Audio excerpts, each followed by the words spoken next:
Constructor injection with collection and Spring framework. In the previous session, we have discussed how to inject the primitive values in the concept of constructor injection, right? In this session, we are going to use the concept of collection. Through the concept of collection, we are going to inject the values in the constructor. Let's see how to do this. A constructor injection with the concept of collection can be done in two ways, either by using the concept of dependency injection also you can do, or without dependency injection also you can do. So you can inject the values through list, set and map. In this session, the first we are going to discuss about list. So a constructor injection with collection and Spring framework through dependency object also we can do. So the first one what we are going to discuss is a constructor injection with collection without dependency object we are going to discuss in this session.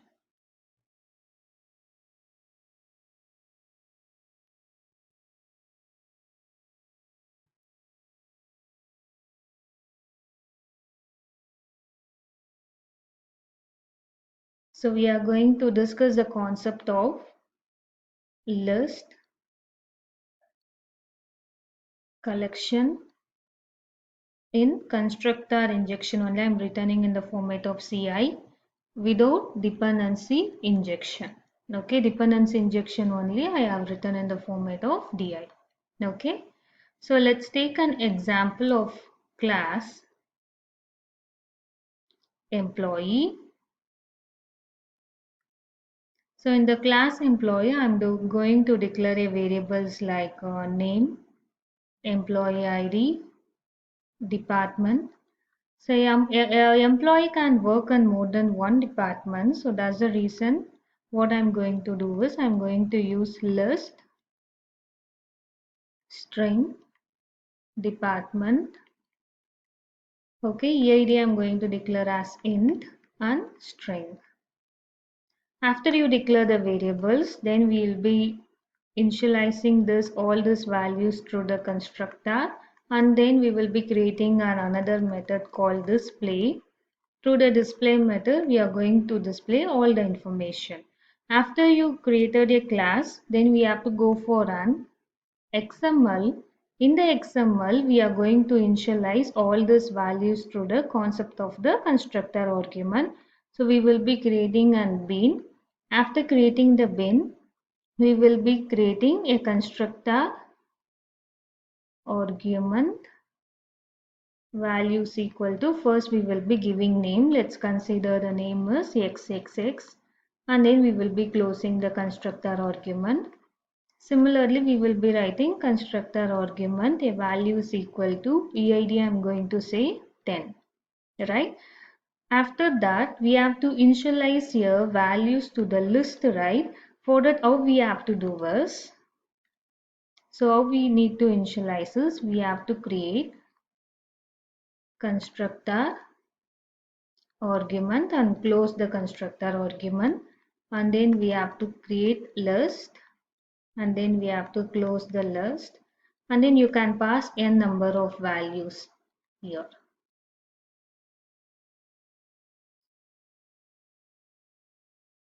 Okay, you can pass n number of values to the constructor.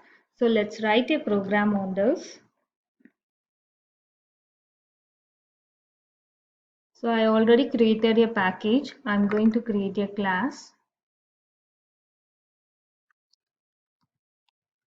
Let's create a class employee. Let's take a string name, int employee ID, and then we are going to take list of string department. Let me import the package, and then we need to create a constructor.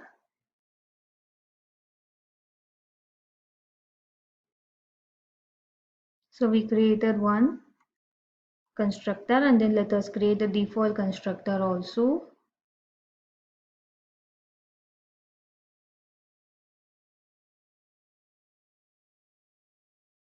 To display all those information, I'm going to create a method So default constructor is not mandatory. If you want, we can have it. So through the display method, I am going to display all the information system.out.println. I'm going to display name plus employee ID. To retrieve the information from the list, I am going to use the concept of iterator. Through the concept of iterator, I am going to retrieve all the information from the list.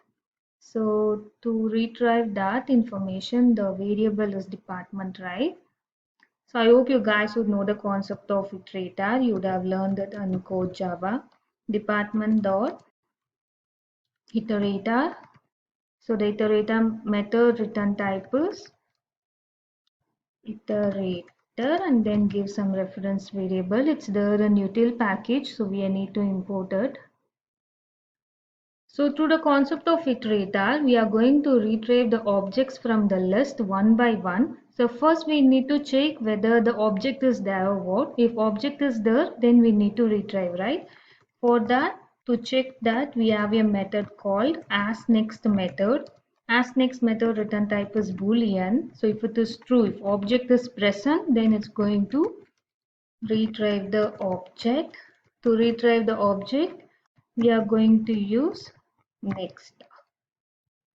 AsNext is used for checking whether object is there or what. If object is there, to retrieve the object, we are going to use the next method.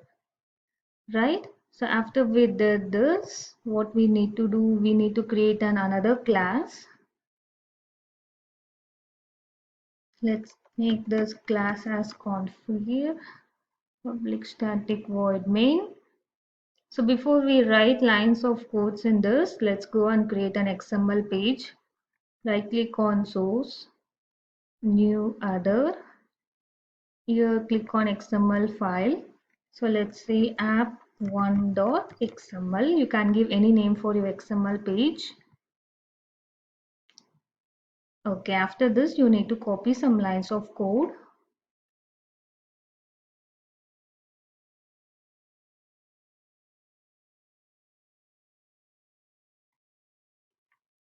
So after you've did this, what you guys need to do, you have to create a bean.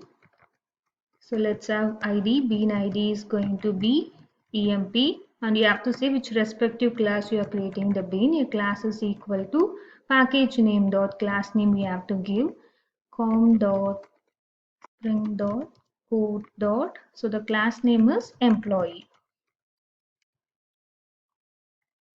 After that, we have a constructor, right? So in constructor, we have how many number of arguments, name, ID, and list. For this, we need to pass the values from your XML page. This is, we call it as a constructor injection. So for that injecting, we have an constructor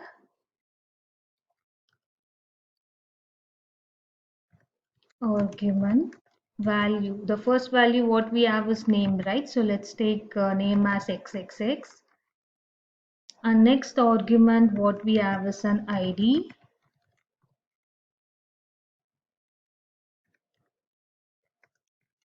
So ID, let's keep 12. Next constructor argument we have list. So we know how to initialize a list, right? Constructor argument, then create list. Then you can pass n number of values inside the list.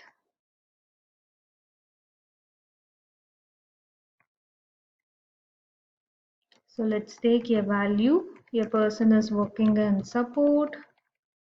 Or let's take a person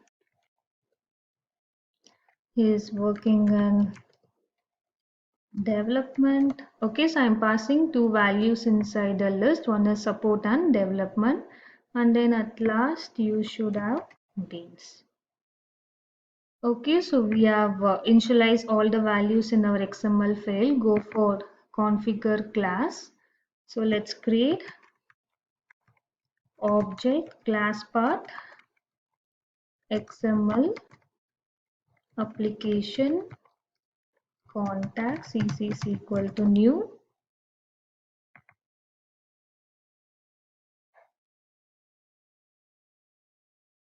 copy this. So here you have to give the XML file name. The XML file name is app1.xml. Then import this. After this, you have to say cc.getBean. So the bean ID what we have given there is emp, and you have to see which respective class. It's for an employee.class. So we have to say employee. Yes. So by using the employee class reference variable, we are going to call a method display so that it's going to display all the information. So let's check whether our bean ID is correct. So the bean ID what we have given is emp, correct. Let me go and run this program. Right click here, run as Java application. Showing some error.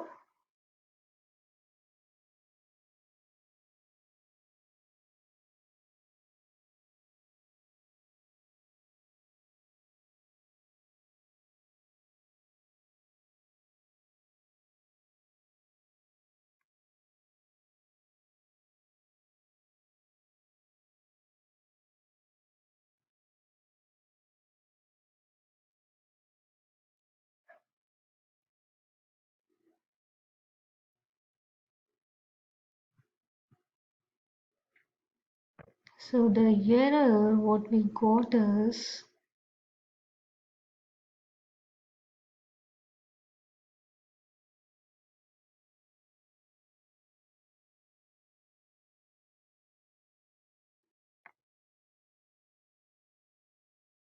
value spelling is wrong, guys. That's the reason it is showing you the error.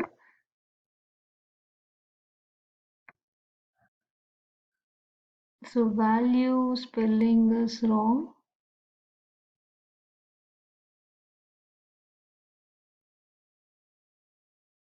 It's correct, right? Then why it's showing here the value spelling is wrong? Yes.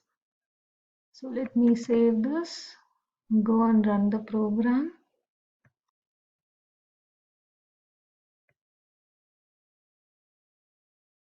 Yes, so we are getting output right. So we have that some kind of spelling mistake over there, and now we are getting the name and ID, and we are getting support and development. So we have that constructor injection with the concept of list without dependency injection, right? So in the next session, we are going to discuss how to inject the values through the concept of dependency injection. Okay.